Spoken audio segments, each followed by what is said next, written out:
Welcome. So we're jumping right into a super counterintuitive truth about money today. The absolutely fastest way to stay poor is by trying to look rich. We are decoding the architecture of wealth, putting a massive spotlight squarely on the rich versus poor mindset. Because look, if you want to understand why the wealth gap isn't just sitting there, but is actively accelerating, we got to look way past salaries. We have to look past the latest stock tips. We really need to look at the psychological drivers behind our everyday purchasing decisions.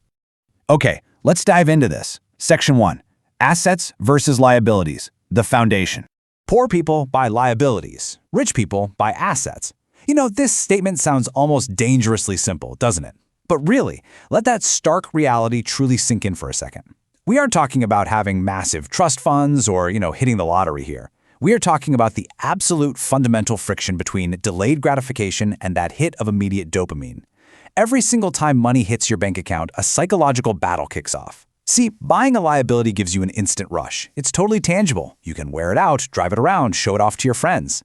But buying an asset? Man, that requires parting with your hard-earned cash for something completely invisible. A stock index fund, it doesn't exactly look cool on your wrist, right? A down payment on a rental property definitely isn't getting you a million likes on social media. But this singular, everyday purchasing behavior, choosing that invisible growth over the visible flex, is what mathematically forces two completely different life trajectories. One path is literally actively taking money right out of your pocket every single month, while the other is just silently working in the background to put money back in. Section 2. The illusion of wealth.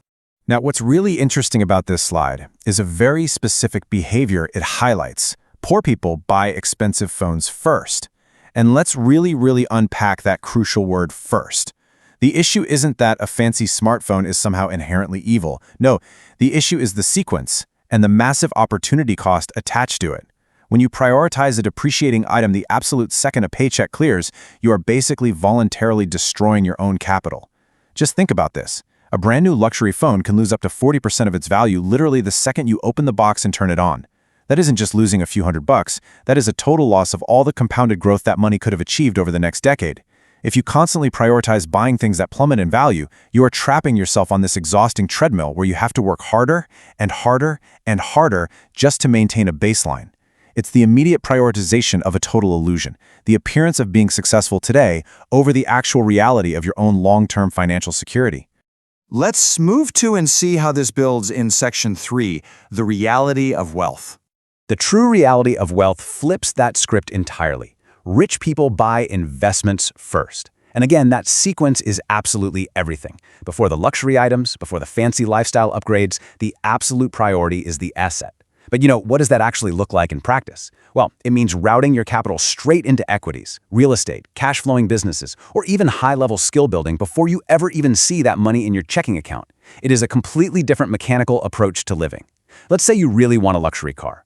The poor mindset takes on this massive monthly car payment that just directly drains their income. But the rich mindset, they take that exact same capital, acquire an asset, maybe it's a solid dividend-paying stock portfolio or a small rental property, and they let the cash flow from that asset pay for the car. The asset does all the heavy lifting. They secure the foundation first, forcing their capital to multiply, and then they just use the offspring of that capital to fund their lifestyle. Which brings us to the ultimate climax of this whole concept. Section 4. The core mindset difference. And this brilliantly illustrates the divide. On the left side, spend money to look rich. On the right side, spend money to become richer. Most people are stuck over on that left side, spending money just to look wealthy, while actual rich people are entirely focused on the right side, spending money to literally become richer. It is an intense psychological battle between projecting a fake image and building a rock-solid reality. We live in this crazy attention economy that just aggressively pressures us to perform success, right? Society constantly bombards us with this message that wealth is measured purely by what you consume, the flashy labels you wear, the expensive car you drive. So naturally, the default human behavior is to use capital as a tool for display. But genuine wealth? It's completely silent. Actual rich people use their capital as a tool for multiplication. They deeply understand that every single dollar spent on projecting a wealthy image is a dollar permanently removed from their wealth-building army. To truly adopt this rich mindset, you have to get perfectly comfortable looking entirely average while your net worth is just quietly exploding in the background. So the crucial point is, that's the mindset difference. And embracing it requires a fundamental rewiring of how you perceive your money. Think of your money like seeds rather than food. If you view money as food, Well, your instinct is going to be to consume it immediately to satisfy a current hunger, right? You want to buy the shiny object right now. But if you view your money as seeds, you instantly realize that eating them is a permanent waste of their massive potential.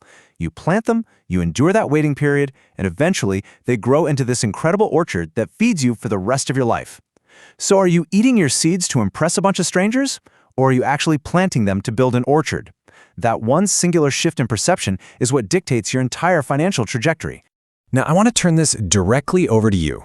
Take a second and evaluate your own financial framework against everything we've just covered.